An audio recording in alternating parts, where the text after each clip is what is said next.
And a jolly good evening from a busy North London outside Tottenham Hale railway station. And I noted I had a couple of hours to kill this evening and wondered if I could find a nice little walk to do. And then one jumped out from me from my friends at the Go Jauntly app called the Tottenham Riviera. And I thought, well, it takes about an hour. Apparently, to walk it. This is probably a walk that would suit someone that wants to get off the station early, as I've previously mentioned. So if you're coming into London and going to, say, Seven Sisters, get off at Tottenham Hale, or if you're coming to Tottenham Hale, get off at Seven Sisters and do this walk in either direction and get those steps up at the same time. So anyway, I'm at Tottenham Hale. I'm going to walk to the end of the walk, which is fairly close at least to Seven Sisters station, where I shall walk back to and then carry on about my business this evening. So I don't really know what to expect from a walk called the Tottenham Riviera. Sounds interesting. Let's go along, let's see what it's all about, and hope you come along with me. Right, so I'm following the Go Jauntly map, which is telling me to come in this general direction. And already I see a sign there saying Walthamstow Wetlands, and that's the direction they're pointing me in on the app. So this is sounding quite promising. Maybe Riviera is overselling it slightly. Maybe it's possibly a little tongue-in-cheek. I don't know. I don't really know this part of London particularly well.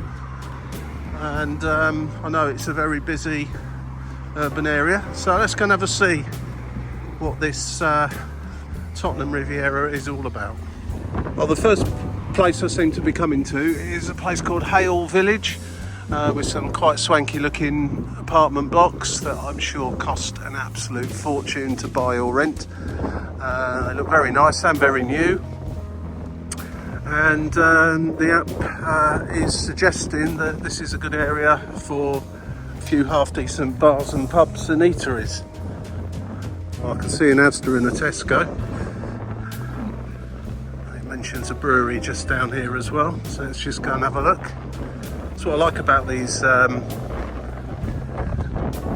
these walks, especially urban walks in the middle of parts of cities you wouldn't ordinarily come to unless you've got specific business there. It's amazing what you find.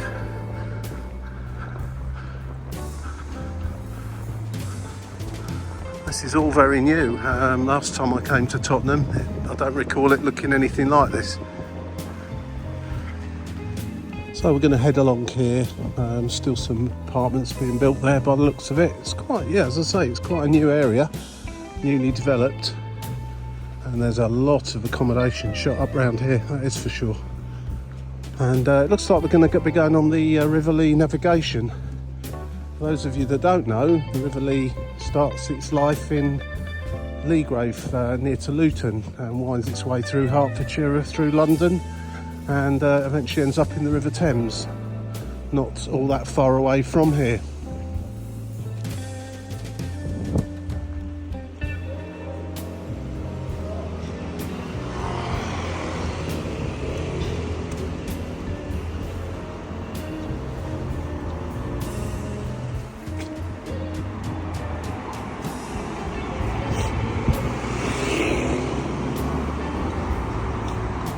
So I've just crossed over the junction there with Millmead Road, and got to cross over again here to follow the river or the navigation down in that direction.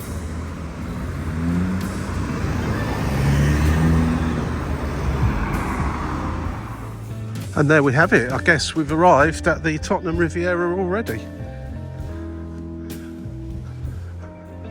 I've only really walked parts of this river at the Luton and the Hertfordshire end, the beginning of it, and right down close to where it joins the River Thames. Never in this part. Very interesting, actually. Really quite nice, actually. There's some locks. So it's essentially at this point a canal as opposed to a river.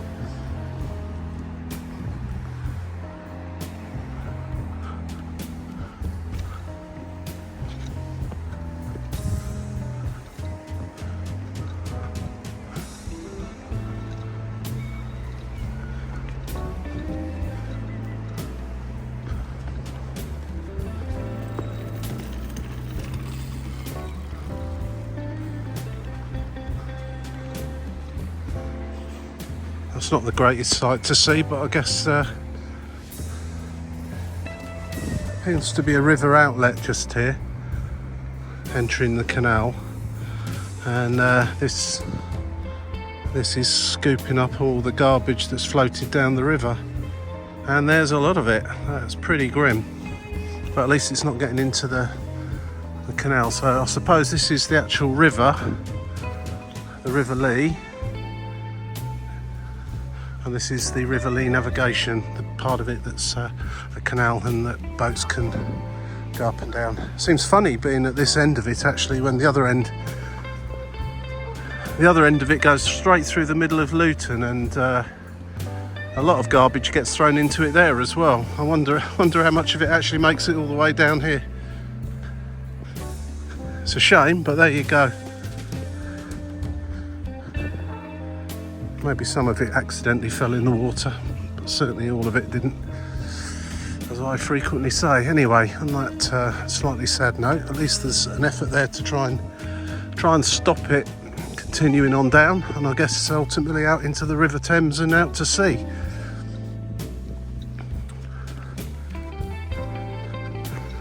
Simplest solution, of course, would be not to throw stuff in the river in the first place.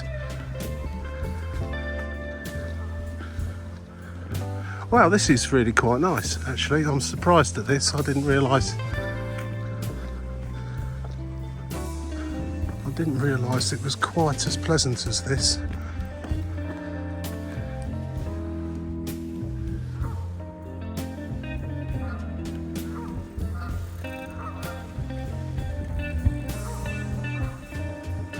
Geese for their little goslings out for a walk over there. Actually, just looking back on the map, that river outlet wasn't the River Lee joining the navigation. That was in fact Pimm's Brook. So there we go. Never heard of that one. But wherever Pimm's Brook starts, it ends there, and it seems to bring a lot of rubbish with it.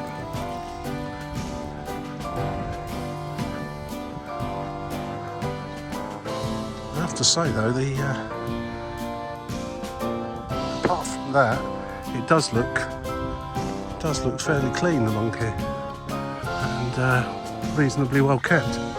It's a nice place to walk actually. If you lived in this part of London, this would be an ideal place to go for your jogs or walks with your dog and so on. London never ceases to amaze me, these sort of areas that you can hunt out if you really try. So thank you to whoever posted the Tottenham Riviera walk on the Go Jauntly app. Much appreciated. Thank you.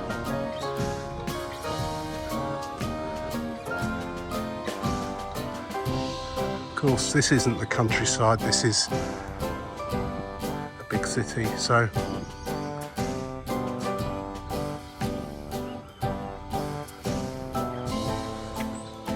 it's not hard to remember that fact. Just filtering in on the left over there is what's shown on the map as the River Lee diversion. I don't know where it's been diverted from, but presumably the River Lee needed to be diverted somewhere at some time, and to rejoin this rather man-made part of it along here. I'm guessing that from the River Lee navigation you can connect to the Regent's Canal and the Grand Union Canal and the canal network in general across the UK.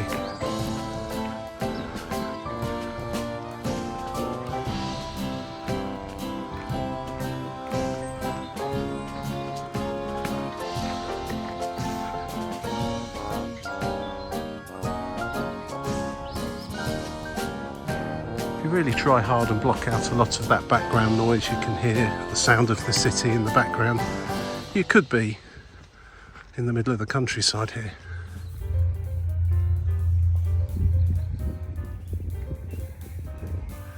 There is an incredible amount of wildlife to be seen down here, mostly waterborne.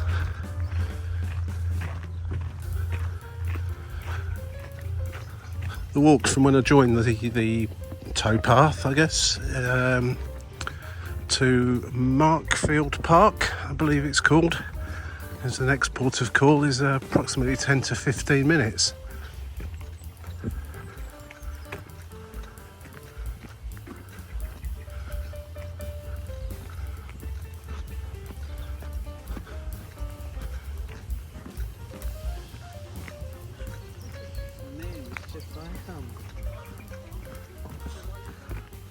According to the map at least, where the River Lee diversion came in over on the other side, this is now the River Lee as opposed to the River Lee navigation. So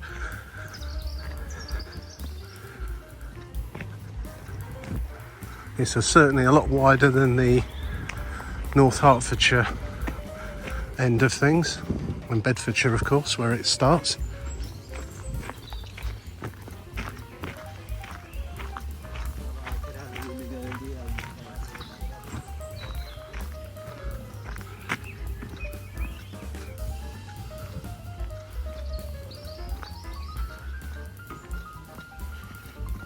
Lee Valley Walk. I think the Lee Valley Walk is in one form or another goes along the full length of the river. Maybe something I'll consider doing one day, but it's a fair distance and would probably take more than one day really. In fact, I'm certain it would take more than one day. It must be a good 35 to 40 miles from the source of the river to the River Thames. That's not going to be walked in one day, but not by me anyway. It's going under the railway lines now.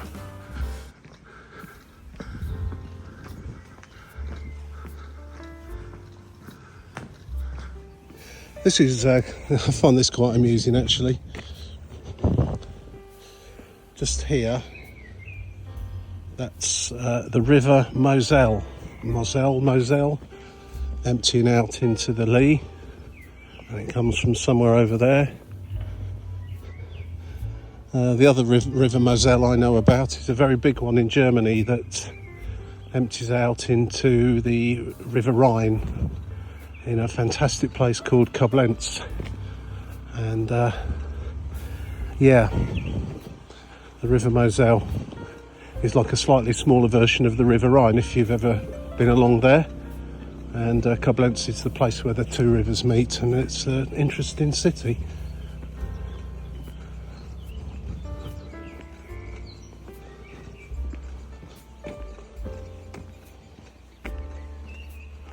Now, I think that's the end of the Tottenham Riviera part of this walk. As such, that continues on down there, ultimately arriving at the River Thames. But the walk that I've been given takes me into this park here, Markfield Park. So let's go and have a see what's in here.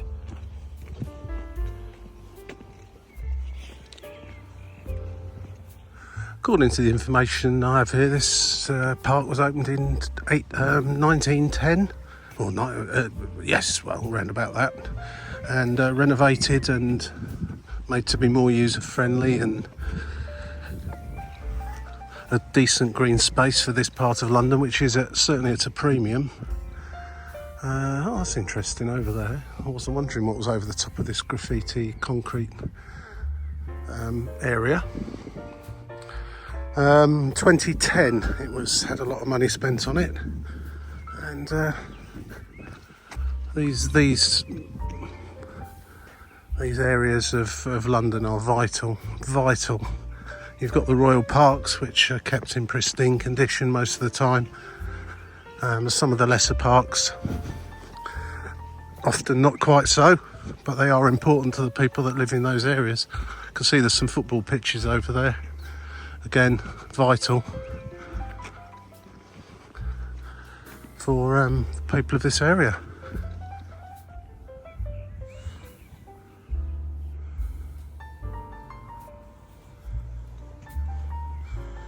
And it's about 8:15, 8:30 in the evening, and there's a cafe here, but it's closed now. This wouldn't be a bad place to sit down for half an hour for a coffee and an ice cream. Presumably open every day.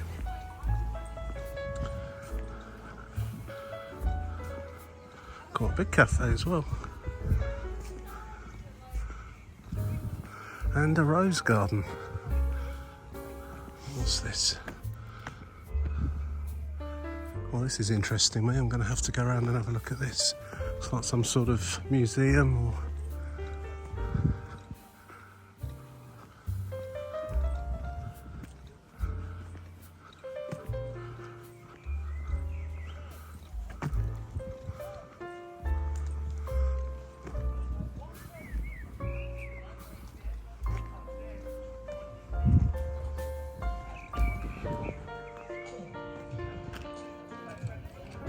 Wow, now that is interesting. The Markfield Beam Engine and Museum. A free museum celebrating Tottenham's public health heritage and unique sewage pumping engine. And there's the website for it. As it's evening time, of course, it's closed, so I can't really go and have a look in there. But again, that's going to go on my to-do list.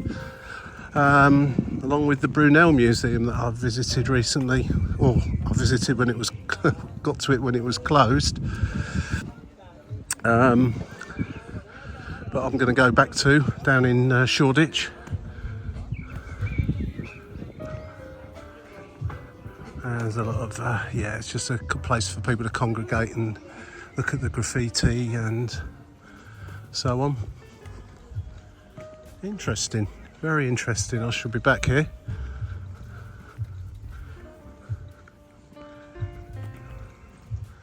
And of course the rose garden there, if that's your thing. Not really the time of year for them. There's only a few. Plenty buds there ready to burst open once the weather gets a bit nicer. I'm always delighted to come across places like this that I've never even heard of, let alone been to. And it's a nice park. I mean, maybe 2010 when it had some money spent on it, perhaps before that it was a bit of a no-go zone. I can imagine that being the case if it had been not very well looked after. Once I get a chance, I'm going to Google it and have a look at the history of this place. There were certain parts of London at one time, before a bit of money was spent on them, that probably I'll be starting to feel a bit uncomfortable about walking around at this time in the evening but at the moment it's okay. Kids playing in the playground over there. Seems all right.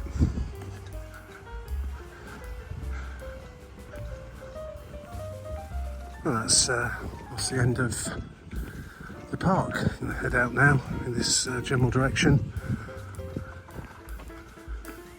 Probably about halfway through the walk now. And very interesting it's been so far as well. Anyone know what all these concrete buildings used to be? And obviously there's a pump room over there to do with the sewage works and a beam engine. And perhaps this was all to do with that.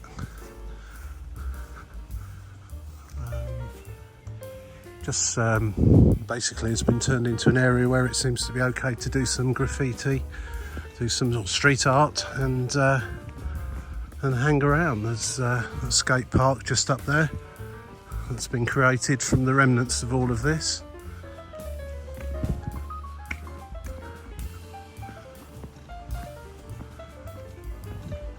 And so we leave the park underneath this railway line.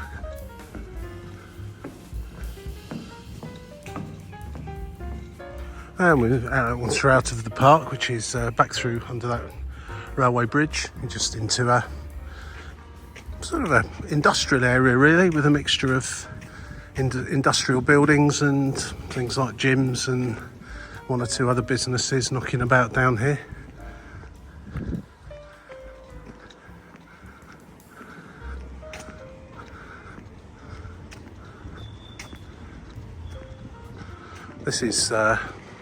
This is the Tottenham I remember from previous visits, not the gentrified areas around Tottenham Hale station with all those swanky apartments.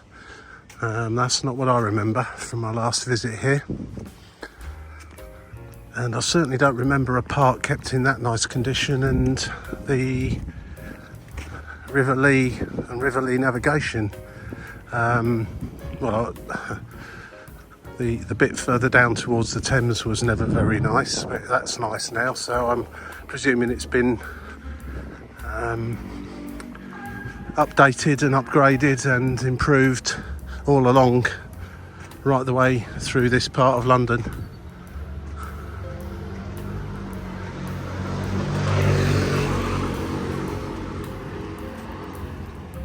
This guy, they don't mess about in the middle of London. Foxes just wandering about. They're not bothered about humans. They're looking for the next McDonald's wrapper with half the food still left in it.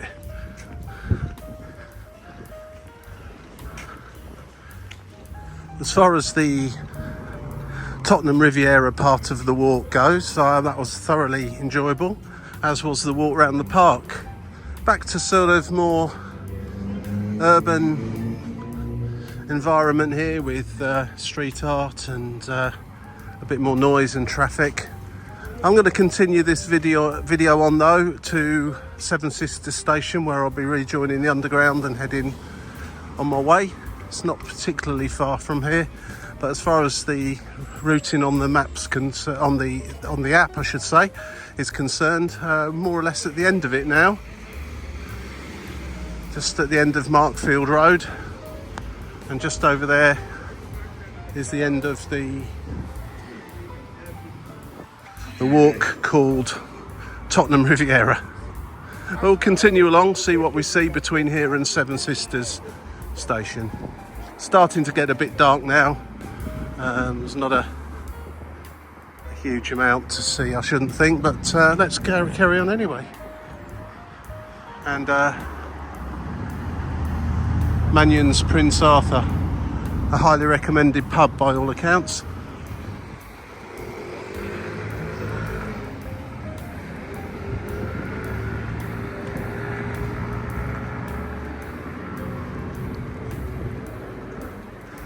The High Cross Centre, not quite sure what that is. Doesn't look particularly interesting at this time of night from here anyway. So if you do the Tottenham Riviera walk and join at Tottenham Hale station, this is where the walk on the app ends, just on this corner of Broad Lane and by the Mannion's Prince Arthur public house. To get to Seven Sisters, we carry on down Broad Lane, so you'd have come out from the park under that railway bridge through this industrial estate, and there's a sign there for the Markfield beam engine. I'm going to have a bit of reading up about that later when I get the chance. And the walk to Seven Sisters station is down here, approximately 10 minutes. So in theory you could start your walk there and go back in the opposite direction, so you'd come along Broad Lane from Seven Sisters and then take a right turn towards the beam engine, through the park, round to the left onto the towpath of the river, take a left and back up and follow that along until you come to Tottenham Hale railway station. Very interesting, and I'm very interested to see how much Tottenham has changed in recent years, particularly around Tottenham Hale. This is This is the Tottenham I remember, the bit I'm in now, and in fact most of North London really, very similar to this. But there's some real hidden gems in all parts of London if you hunt them out. I've just found one today.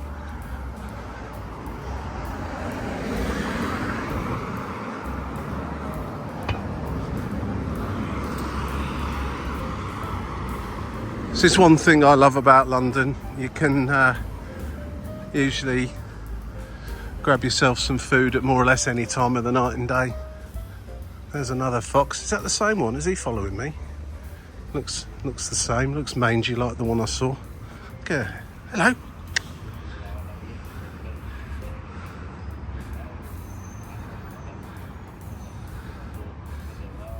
He's looking for some tea, isn't he?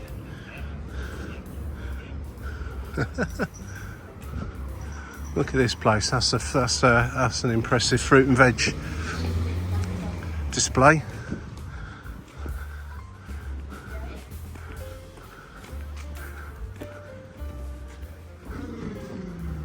I reckon that was the same fox who's been following me.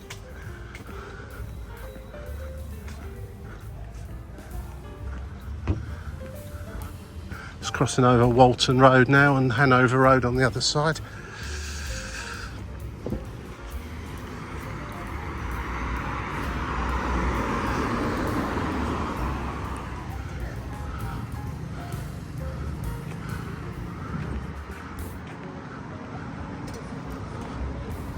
Going to be coming to the A10, very busy road through out of London fairly shortly, and once we get there it's just a little left turn, crossover and the right onto the Seven Sisters Road, where we will find Seven Sisters underground station. Just coming up to that now, just ahead. Just starting to go dark, as you can probably tell by the lights on the cars, so it's probably not an area to be wandering around aimlessly at night time. So I'm going to call it a day very shortly.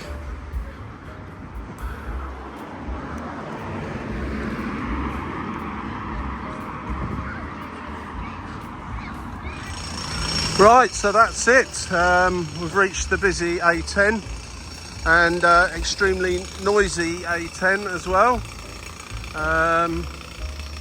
The entrance to the underground here is your best way to get to it, as it's also a subway underneath the road rather than trying to cross over there.